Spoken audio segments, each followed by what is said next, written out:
Hello friends, welcome to Saru's kitchen. నేను మీ స్వర్ణ. ఈ వీడియోలో మీరు చూడబోతున్న రెసిపీ బాయిల్డ్ ఎగ్స్తో మంచి హెల్తీ రెసిపీ.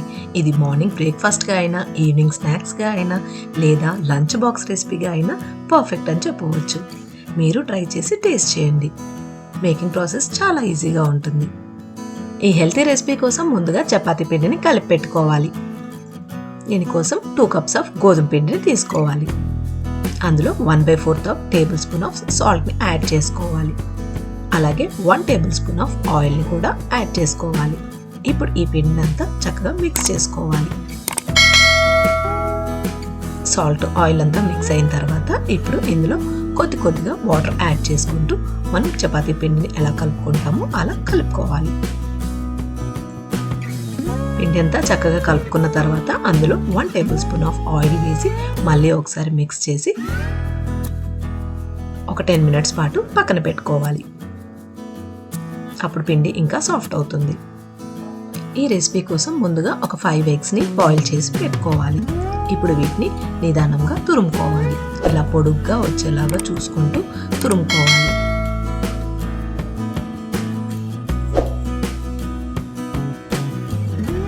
ఇలా పొడుగ్గా వస్తే చూడడానికి అండ్ తినేటప్పుడు చాలా టేస్టీగా, యమ్మీగా కూడా ఉంటుంది. మనం ఇందాక బాయిల్ చేసి పెట్టుకున్న ఎగ్స్ అన్ని కూడా ఇలాగే తురుము పెట్టుకోవాలి.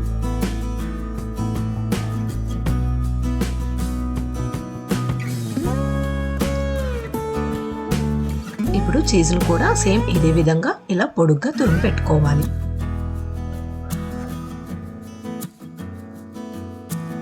ఇందాక తురుము పెట్టుకున్న బాయిల్డ్ ఎగ్స్లో ఒక 1/2 టేబుల్ స్పూన్ సాల్ట్ని యాడ్ చేసుకోవాలి. తర్వాత ఇందాక చీజ్ని కూడా తురుము పెట్టుకున్నాం కదా, ఆ చీజ్ని కూడా యాడ్ చేసుకోవాలి. తురుముకున్న క్యారెట్ని కూడా యాడ్ చేసుకోవాలి. అలాగే చిన్నగా చాప్ చేసుకున్న కొత్తిమీరని కూడా యాడ్ చేసుకోవాలి. ఇప్పుడు కాస్త పెప్పర్ పౌడర్ని కూడా చల్లుకోవాలి. ఇప్పుడు రెడ్ చిల్లీ ఫ్లేక్స్ని యాడ్ చేసుకోవాలి. అలాగే ఆరిగానోని కూడా యాడ్ చేసుకోవాలి. ఇప్పుడు వీటన్నిటిని స్లోగా మిక్స్ చేసుకోవాలి. ఇవన్నీ తురుముకున్న ఎగ్ని పట్టేలాగా నిదానంగా స్లోగా అన్నిటిని మిక్స్ చేసుకోవాలి. ఇలా మిక్స్ చేసుకొని వీటిని పక్కన పెట్టుకోవాలి. ఇందాక కలిపి పెట్టుకున్న చపాతీ పిండిలోంచి చిన్న చిన్న ముద్దలు తీసి పక్కన పెట్టుకోవాలి.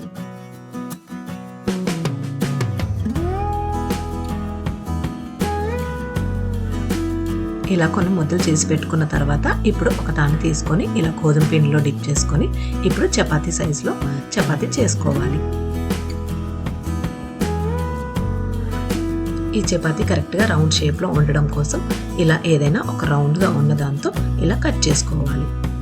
ఇప్పుడు ఇంకొక చపాతీ తీసుకొని దాన్ని కూడా సేమ్ ఇలాగే చపాతీ చేసుకొని దాన్ని కూడా సేమ్ సైజులో కట్ చేసుకోవాలి. ఇప్పుడు ఒక చపాతీ తీసుకుని దానికి బటర్ని అప్లై చేసుకోవాలి. ఇలా బటర్ అప్లై చేసుకున్న తర్వాత ఇందాక రెడీ పెట్టుకున్న స్టఫింగ్ని మధ్యలో పెట్టుకోవాలి. సైడ్స్కి రాకుండా మధ్యలోనే స్టఫింగ్ని పెట్టుకోవాలి. ఇప్పుడు ఈ స్టఫింగ్ అంతా ఫిల్ చేసుకున్న తర్వాత ఇందాక మనం చేసి పెట్టుకున్న ఇంకో చపాతీని స్లోగా పైన పెట్టుకుని దాన్ని కాస్త ప్రెస్ చేసుకోవాలి. ఇలా ప్రెస్ చేసుకోవడం వల్ల స్టఫింగ్ బయటికి రాకుండా ఉంటుంది. అలాగే ఇలా ఫోక్తో ప్రెస్ చేసుకోవడం వల్ల డిజైన్ కూడా వస్తుంది.